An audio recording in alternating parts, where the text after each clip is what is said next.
Well, his next quote here is, "It's kind of fun to do the impossible." It is kind of fun to do the impossible.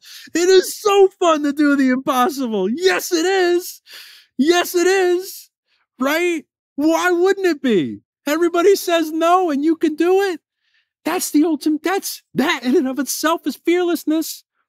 Because if nothing is impossible, then what are we afraid of? If we accept that as truth, that nothing is impossible, then what fear do we have? There's no fear to have. There's no daggers of doubt and spears of fear for us to throw. They're going to come along. They're going to pop up randomly. They're going to be there. We're probably going to be the first ones that do it once things are going good. But what if we're just grateful in that moment and say, thank you so much I'm so grateful for where I am and what I've achieved and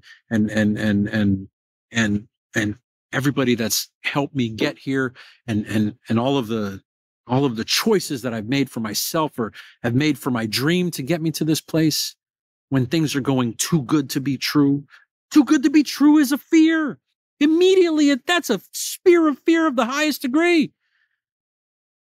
If we accept that, that becomes who we are. That is who we are. That is us being in the present moment of absolute fear. When we accept that things are too good to be true. When we accept that things are too good to be true, fear has taken over and it will win every single time.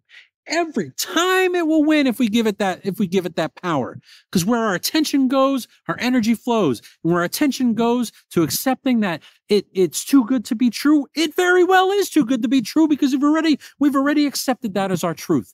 But when we dismiss that and we say that's not a thing, and instead of saying, everything's been good, something's bad about to happen. Of course it's bad. Something bad's going to happen. We just said it. We just put it out there and we believed it.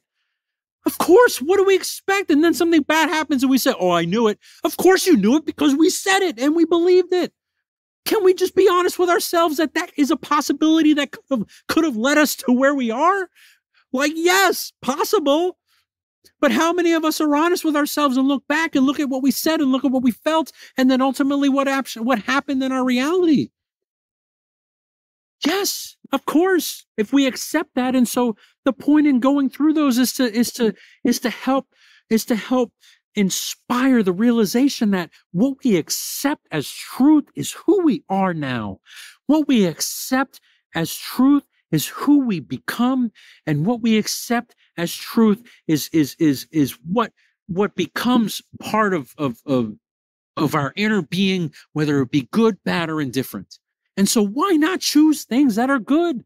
Why not choose things that are constructive, that are selfless, that are productive, that are full of love for our dreams and full of love for others?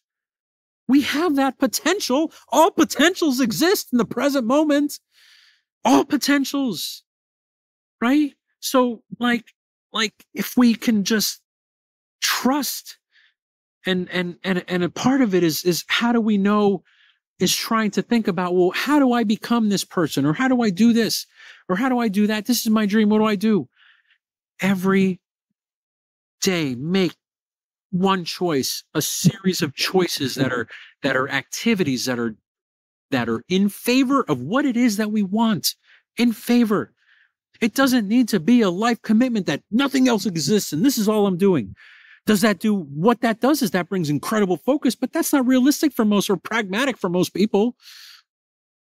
Some of us can do that, but not all of us can do that. And for those of us that can and have the good fortune to do that, then amazing.